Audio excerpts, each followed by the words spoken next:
오늘은 24장입니다. 같이 한번 해보시겠습니다.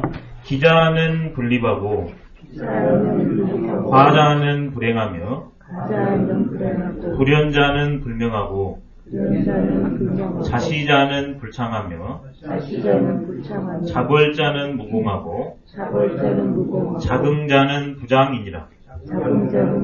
기제도야에 왈여식 퇴행이니 물혹 오지라. 고로 유도자는 불천이라. 이 장하고 같이 보면 좋은 게 22장입니다. 곧발로 서는 자는 서지 못하고 발도도만 이렇게 이렇게요. 뒤꿈치를 드는 거예요. 예. 발도도 많은 자는 서지 못하고 가랭이를 벌리고 걷는 자는 가지 못하며 스스로를 드러내는 자는 밝아지지 못하고 스스로 옳다 여기는 자는 드러나지 못하며 스스로 자랑하는 자는 공이 없으며 스스로 뻐기는 자는 길게 가지 못한다. 그것들은 도에 있어서 군더더기 음식이요 남은 행동이니 존재들은 늘 미워한다. 그러기 때문에 도가 있는 자는 자처하지 않는다. 네. 여기에서 여러 가지가 나왔습니다. 우리는 대부분 조금 더 노력을 해가지고 발도둑하면 여기가 보일 것 같으니까 발도둑을 합니다. 조금만 하면 될 것 같으니까 발도둑을 해요. 근데 얼마 못 버팁니다. 기자분들이. 효과를 얻는 바라는 그런 마음을 버티라는 겁니다. 근데 과자는 불행이라. 이렇게 걸으려면 정상적으로 걸어야 되는데 이게 다리를 넓지근히 벌리고 걷는 게 과자입니다. 정상적인 방법론을 통해서 자기가 추구할 것을 먼 행보를 하나씩 해가야지 편법을 써가지고 먼 계획을 이루려고 했을 때는 불가하다는 게 과자 불행입니다. 그 다음에는 자현자는 불명하고 이걸 두 가지로 해석할 수가 있는데요. 자현자를 불명 때문에 이게 조금 문제가 걸리는데요. 노자가 명자를 쓸 때 용례가 노자 자체 내에서 뭐냐 그러면 자지자 스스로를 아는 것 그것을 명이라고 그랬습니다. 이게 인식론 측면에서 말을 했거든요. 지인자는 지요 타인을 아는 자는 지혜롭다 하고 자지자 자기 스스로를 아는 자는 화나다고 한다. 그렇게 인식론적으로 표현을 했습니다. 그래서 이 자연자 불명을 다른 판본에 있는 것처럼 다른 장에 있는 것처럼 해서 인식론으로 해석하는 분들이 있어요. 스스로 보는 자는 이때는 자견자입니다. 스스로 보는 자는 진리에 닿지 않다. 근데 여기에서는 지금 전부 실천론이거든요. 인식론으로 읽어도 되기는 해요. 암의 측면으로. 근데 저는 여기에서 실천 측면으로 새기고 싶습니다.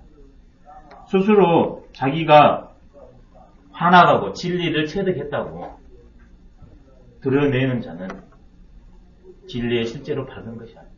이렇게 해야 되고 이것이 외부 세계에 환하게 드러나지 않는다. 이래야 돼요. 저는 이 마지막을 씁니다. 스스로 드러내는 자는 환해지지 않는다. 외부 존재들이 그래 당신은 도를 아는 사람이야. 이렇게 안 해준다는 거예요. 신뢰를 들어보냐 그러면 늘 빈 수레는 요란합니다. 짐이 꽉 차 있는 수레는 소리가 안 납니다. 계곡물은 소리가 요란합니다. 바닷물은 소리가 없습니다. 근데 누구나 빈 수레와 꽉 찬 수레, 계곡물과 바닷물을 다 구별합니다. 그러니까 덜 된 사람은 자기가 도통했다고 드러내요.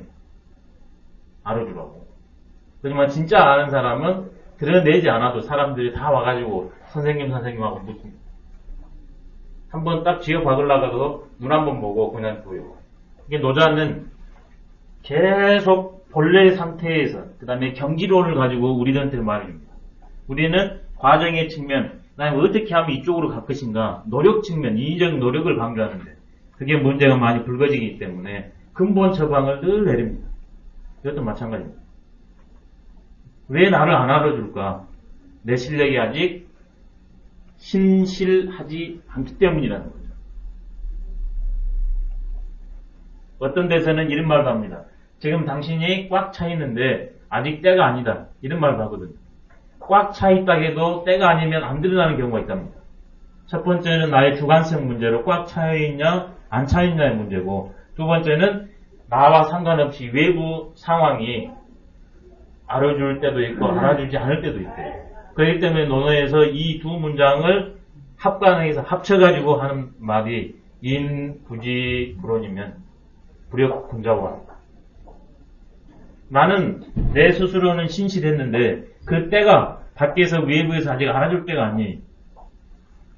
그때 그런 사태를 알고 나와 외부는 같이 가는 측면도 있지만 같이 가지 않는 측면도 있다는 걸 알고서 그냥 쭉 가는 것. 마음에 조금의 갈등도 없이. 그게 불원이거든.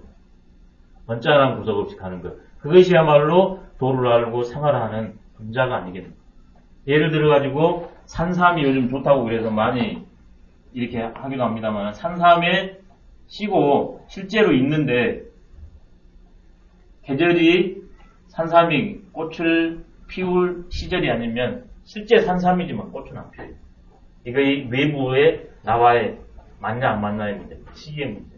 근데 이것도 있다고 그럽니다. 시기의 문제. 그 다음에는 자시자는 불창하며, 이제 내가 도를 통했다 해서 외부 사람들하고 관계 문제 있을 때 사람이 나의 의견을 늘 따라주는 건 아닙니다.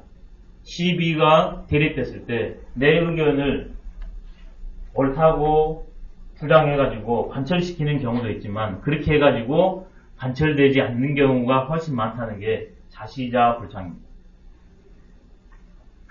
그래서 시시비비가 붙어있을 때는 누구나 자기를 옳다고 여기기 때문에 굳이 그 시비판에 들어가지 말라는 겁니다.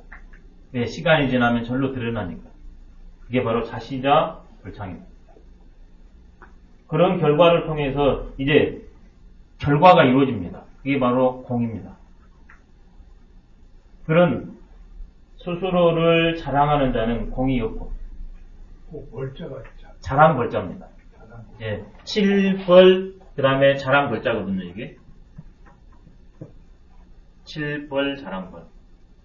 내가 전투에 나가가지고 여기에 가서 전승을 세웠다는 것은 내가 이만큼 실력이 있다, 내가 이만큼 애국심이 있다, 이걸 드러내는 거예요.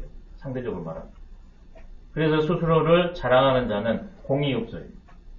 왜? 봄이 와가지고 만물이 소생을 합니다. 근데 봄이 이건 내 작품이야, 이게 내 공로야, 단 한마디 말 안 합니다. 왜? 그때는 그 일을 해야 되기 때문에. 그게 도에 맞는 생활입니다. 그 시점에는 그 일이기 때문에 그냥 할 뿐이에요. 근데 그것을 내가 했다고 하는 것은 그것은 삼인행입니다. 삼무행이 아니라. 그래서 내가 자식을 뒷바라지를 내 스스로 좋아서 해놓고 이제 와가지고 내가 너를 어떻게 키웠는데, 그럼 자식이 대번에 말합니다. 제가 그렇게 키워주라고 그랬습니까? 자벌장 무거우니. 저희 시골에서도 이런 말 합니다. 사람이 자발 없게 자벌을 이게 전해지다가 발로 바뀐 거예요. 아니, 사람이 자발 없게 왜 이렇게 당신이 해놓고 당신이 다 말을 하냐고. 그러면 공이 다 없어져 버린다고. 바로 이 말입니다. 자벌점. 저희 시골에서 이거 씁니다. 왜 자벌 없게 당신은 꼭 말을 해서 스스로 다 공을 까먹어 버리냐고. 이 말이 우리 삶에 녹아들어 있습니다. 민초들까지 다 써요. 그 다음에 자긍자는 부장이라. 이 공도 있고 하니까 말은 안 하는데 자기도 모르게 어깨에 힘이 들어가요. 나는 이런 존재다. 말은 안 하지만. 자벌은 말로 나와버린 거예요. 근데 이 자긍은 말은 안 나와봤는데 딱 보냐 그러면 태가 나요. 이게 자긍이에요. 그러면 결국 사람들이 제일 처음에는 몰라. 아, 저 사람 참 당당하고, 저 사람 자기 관리 철저한 것 같다. 근데 여러 번 만나보고 해보니까 그 뻗이는 마음이 안에 다 있어가지고 그 자세를 잡고요. 그래서 이게 작은 긍자도 되지만 뻗일 긍자도 돼요. 뻗일 긍자. 나는 이런 존재야. 나는 이렇게 도대로 살고 있어. 그게 딱 드러나요. 도 자체로 사냐 그러면 그걸 드러낼 필요가 없거든요. 그러냐 그러면 그게 오래가지 못합니다.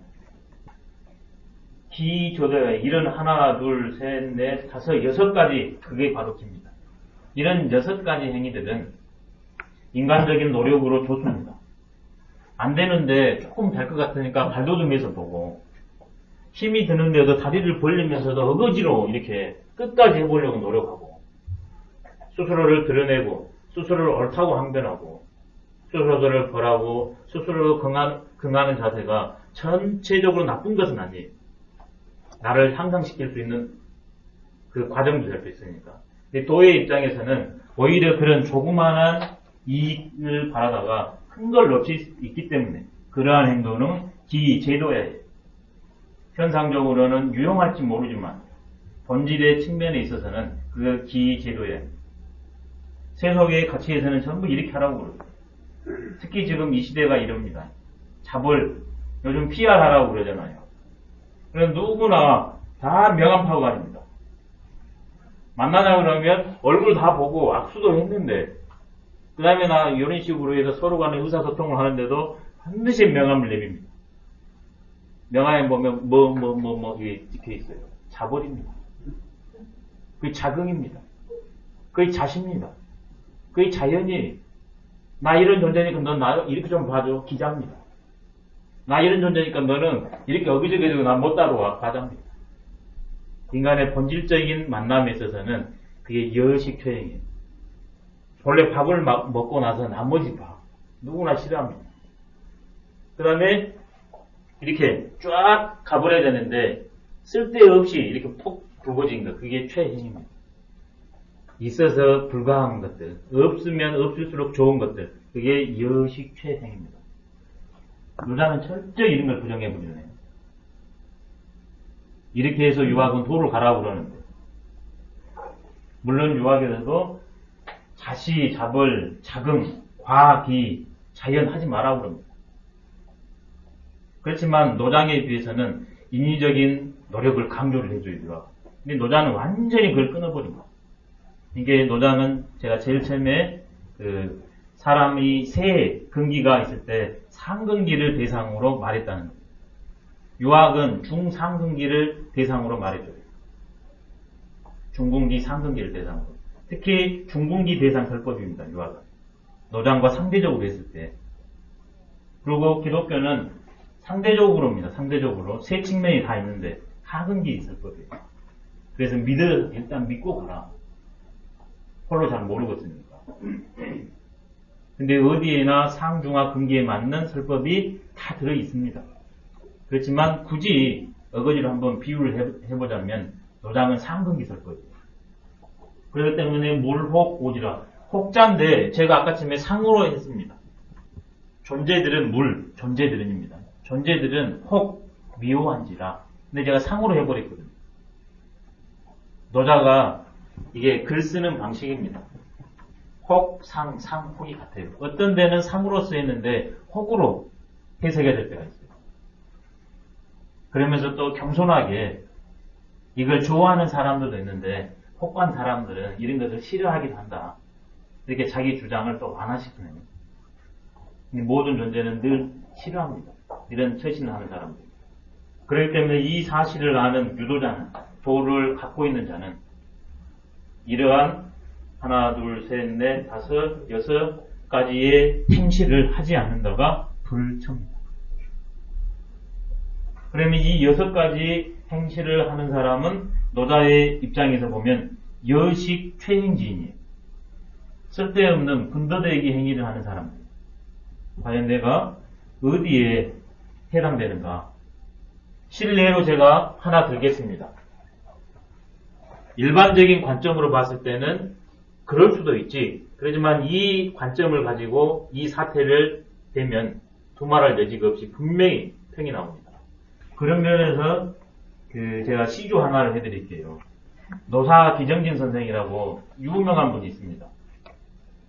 노사 기정진 선생이 사학계적으로 유명한 걸 뭐냐면 위정척사운동을 최초로 발휘한 사람이 노사 기정진 선생입니다. 노사학파라고 전라도의 19세기 인물이거든요. 유명한 사람입니다. 근데 이분이 사회적으로 유명한 게 위정척사운동을 주장한 거거든요. 그때 일본이 우리나라를 미국을 본받아가지고 대포를 가지고 가지고 미국한테 개항한 것처럼 똑같이 우리나라한테 개항을 요구합니다. 그래서 그것을 선사시켜요. 그게 강화도 조약입니다. 강화도 조약. 그때 강화도 조약에 대해서 많은 분들이 이렇게 성명서를 올리고 그 다음에 상소문을 올리는데 그 중에 한 분이 노사 기정진 선생인데 79살입니다. 아니 노사 기정진 이분이 60대 전후가 아마 길 거예요. 노년입니다. 노년. 82세를 사셨습니다. 근데 그런 사태가 일어나니까 위정 안으로 우리의 정체성을 공고히 해서 왕은 왕답고 신하들은 신하답게 세정을 계획을 해가지고 잘 다스리고 그 다음에 척사, 사는 서양 세력들입니다. 그 다음에 일본 세력이 그 세력들은 철저히 배척을 해왔습니다. 어디 그런 물리적인 대포에 의해 가지고 구려가지고 조약을 맺을 수가 있단 말인가. 상소를 올립니다. 그 뒤에 2달 있다가 우리가 많이 알고 있는 하서 이학로 선생이 역시 위정척사 똑같은 내용을 올려요. 근데 위정척사 운동은 하서 선생, 그 다음에 그 제자들에 의해서 이렇게 알려져 있는데 실제로는 이 노사 선생에서 시작됩니다. 최초로 상소를 해서. 근데 이분이 79살 때 이런 시조를 하나 짓습니다. 공명도 너 하여라. 호골도 나 싫으며. 문 닫으니 침산이요. 깊은 산이요. 채편이 사오로다. 스승과 거시로다. 나 오라는 것 없건만은 흥 다하면 갈까 하노라. 이런 시조를 씁니다. 내가 원하는 삶은 문 닫으니 깊은 산이요. 정막강산이 조용하니까 지금 거기 안에서 무료하게 낮잠 자는 게 아니라 책편이 거기에 스승과 벗이 확 차있다. 삶의 즐거움입니다. 세속적인 가치는 공명과 호골에서 의미를 찾습니다. 이분한테는 본질적인 세계를 지향하기 때문에 이게 하등의 의미가 없어요. 오란 것 없건만은 흥 닿으면 갈까. 천상병 시인의 귀천이 있거든요. 배를 같이 합니다. 나 하늘로 돌아가리라 했잖아요. 아름다운 소풍이었다고 말하죠. 얼마나 멋집니까? 뭐 어떤 일을 만나도 같이 어우러져가지고 즐거운 마음으로 해내는 게 흥입니다.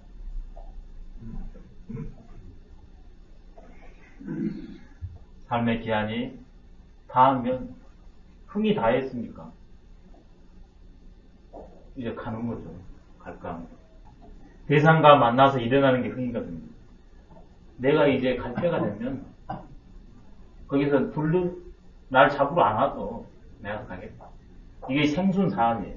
생순사안. 살아있을 때는 순천하고 죽을 때는 편안히 가는 거예요. 왜? 죽음도 하나의 죽음마저 자유롭게 여기는 생순사안의 경우입니다. 그럼 여기에서 이제 도를 터득하기 위해서는 그냥은 안 되거든요. 그래서 이제 이분이 그 당대의 유명한 분이기 때문에 출사를 안 합니다. 과거 시험을 안 봐요. 근데 아버지 유언 때문에 진사까지는 합니다. 나중에 40세 때 약 5일 정도 관직 생활을 하고 평생 안 해요.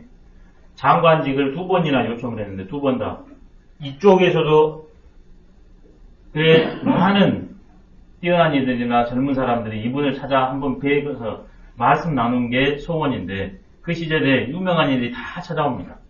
한 사람만 소개를 해드리면 그때 황현 선생이 계셨습니다. 근데 찾아뵐 때 15살 찾아뵀답니다. 황현 선생. 그 시조가 이렇게 되어 있습니다. 시가 보배로운 소년 행전도 안 치고 찾아오니 놀랍기도 하지만 걱정도 되구나. 쉽게 얻은 것은 쉽게 잃으니 이거의 관건입니다. 연꽃 위에 물방울을 자세히 봐라. 대부분 연꽃만 보지 물방울은 못 봐요. 뛰어나면 뛰어날수록 쓱 한번 보고 넘어가 버립니다. 그런 현상이 도구 아닙니다. 참으로 운치 있고 멋진 시인 것 같아요. 연꽃 위에 물방울을 자세히 봐라. 도톰하고 싶으면.